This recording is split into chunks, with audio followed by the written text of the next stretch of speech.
بسم اللہ الرحمن الرحیم رب اشرح لی صدری ویسر لی امری واحلل عقدۃ من لسانی یفقہوا قولی۔ انسان کی تاریخ میں خیر کی اور شر کی جنگ روز اول سے شروع سے جاری ہے۔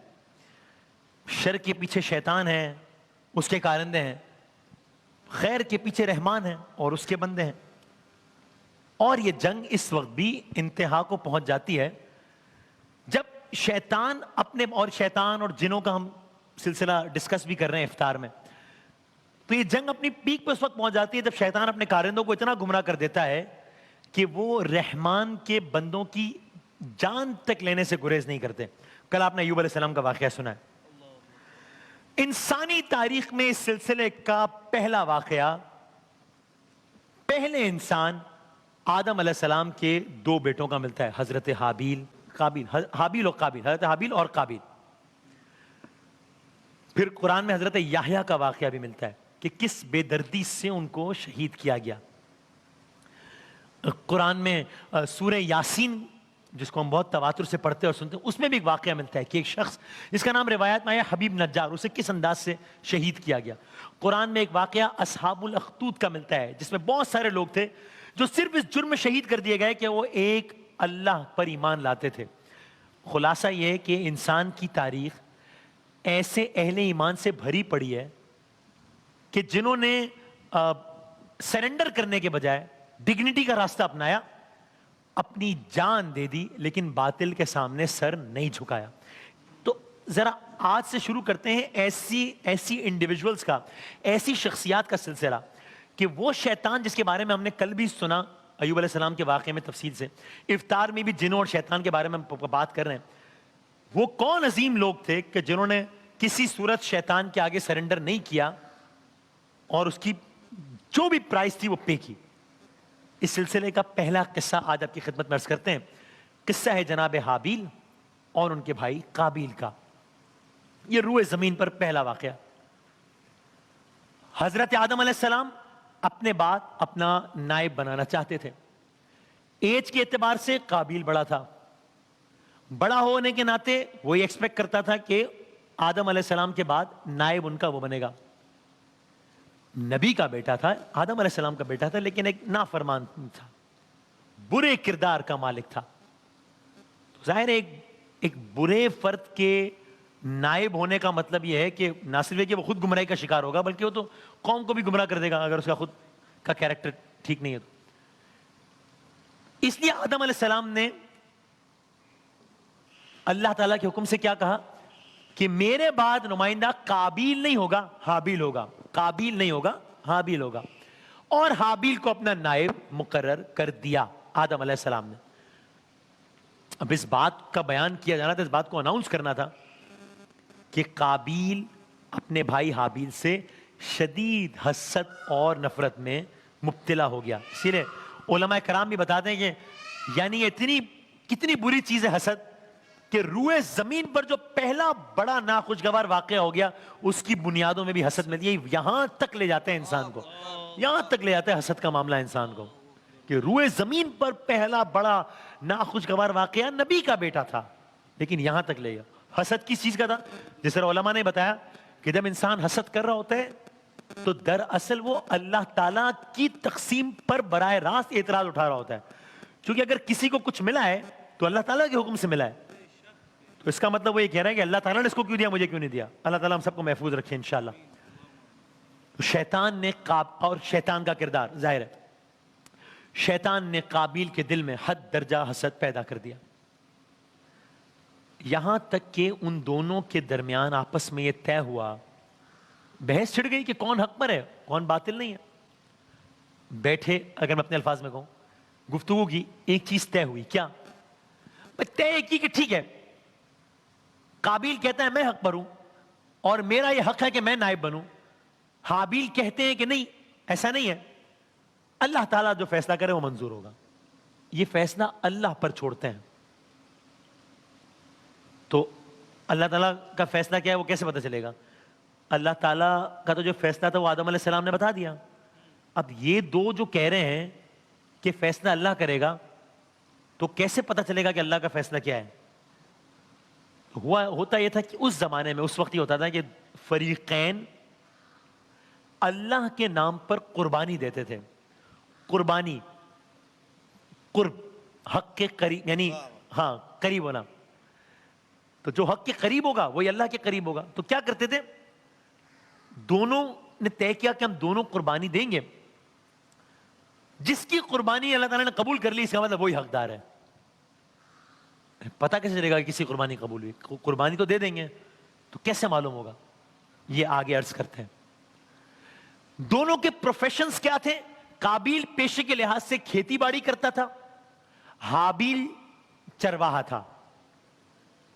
تو اب دونوں میں یہ طے ہوا کہ دونوں اللہ تعالیٰ کے حضور اپنی اپنی قربانی پیش کریں گے, جس کی قبول ہو جائے گی وہ حق پر ہونا اس کا ثابت ہو جائے گا.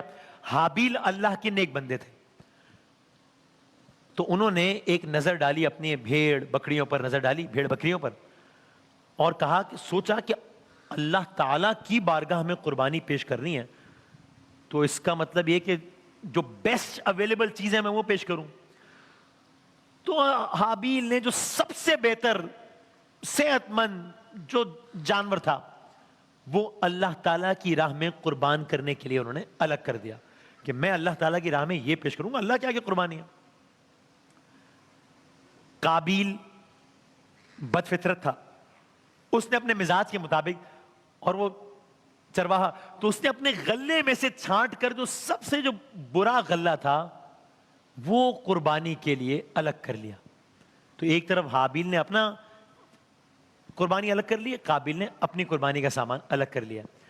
کیسے پتا چلے گا کہ قربانی کس کی قبول ہوئی؟ تو اس کا ایک طریقہ کار تھا. قربانی کی قبولیت کا طریقہ یہ ہوتا تھا کہ لوگ اپنی اپنی قربانیاں اللہ تعالیٰ کی بارگاہ میں پیش کر دیتے تھے. آسمان سے ایک بجلی یا کہہ لیجیے ایک آگ آتی تھی اور قربانی کی چیزوں کو کھا جاتی تھی. اسی لیے قابیل نے, یعنی کہ اب وہ اس آگ نے جس چیز کو کھا لیا ہے وہ قربانی قبول ہے, یہ پیمانہ ہوتا تھا. معلوم ہو جاتا اس طریقے سے کہ کس کی قربانی قبول ہے. یعنی ممکن ہے قابیل نے یہ بھی سوچا ہو کہ قربانی جب قبول ہوگی تو آگ نے کھا ہی جانا ہے, تو پھر میں اتنا بہترین غلہ دوں گا وہ سب ضائع ہو جائے گا, آگ نے تو کھا جانا ہے. تو وہ نہیں جانتا تھا, یا اس کے مزاج نے اس کو الاؤ نہیں کیا کہ اللہ تعالیٰ انسان کی نیتوں کو دیکھتا ہے کہ پھر کیا قبول کرنا اور کیا نہیں. بہرحال اب دونوں نے اپنے لیے قربانی کے چبوترے بنائے. حابیل نے اپنی قربانی رکھی, چبوترے پر رکھ دی اپنی قربانی کو.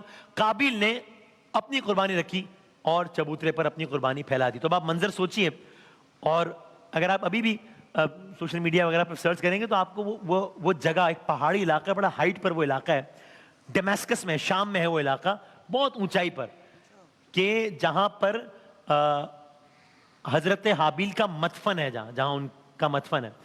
اور بس عجب نہیں ہے کہ وہی کوئی علاقہ ہو جہاں پر یہ سارا واقعہ پیش آیا. ابھی بھی لوگ باقاعدہ وہاں پر جاتے ہیں اور حضرت حابیل کی قبر پہ, شام میں وہ علاقہ ہے. اور وہ علاقہ بھی بڑا سرحدی علاقہ ہے, وہ اس طرح کا علاقہ ہے کہ جہاں پہ یعنی اگر آپ وہاں کھڑے ہیں حضرت, اور انشاءاللہ کل جب اس کو کنٹینیو کریں گے تو مقام آپ کو دکھائیں گے بھی, تو وہ اس طرز کا علاقہ ہے کہ جہاں اگر آپ کھڑے ہیں تو آپ خود ملک کے شام میں کھڑے ہیں, سامنے کی طرف جو ہے سرحد کے اس پار لبنان ہے, اس طرف جو ہے فلسطین کا علاقہ ہے, وہ ایک سنگم ہے اور بہت ہائٹ پر ایک جگہ ہے وہ. تو عجب نہیں کہ وہیں کہیں یہ واقعہ پیش آ رہا ہو.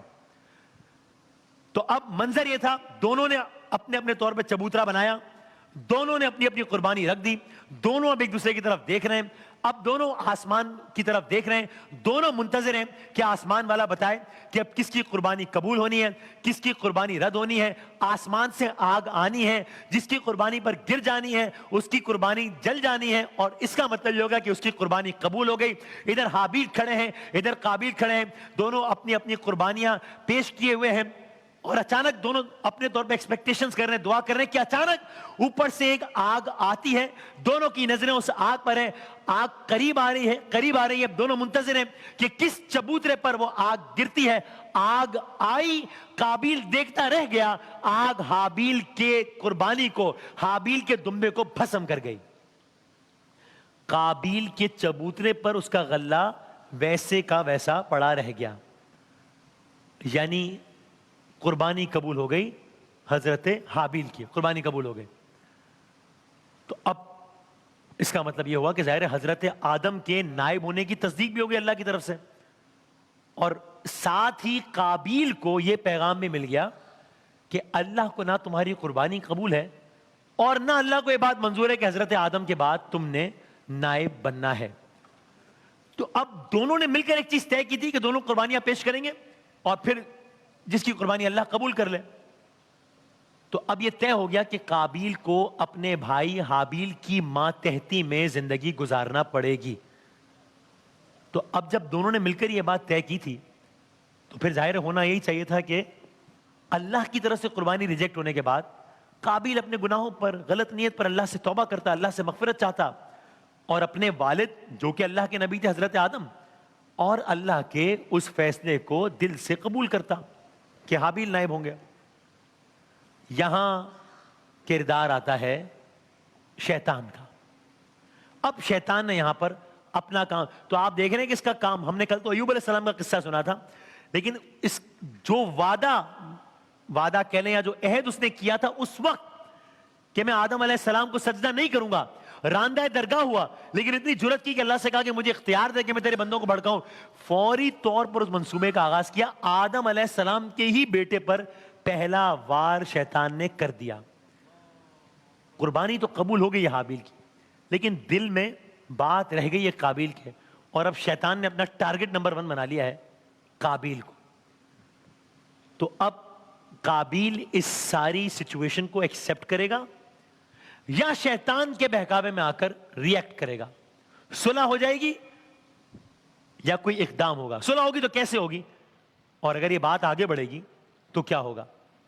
مناظر بھی اور داستان بھی آگے کل عرض کریں گے انشاءاللہ.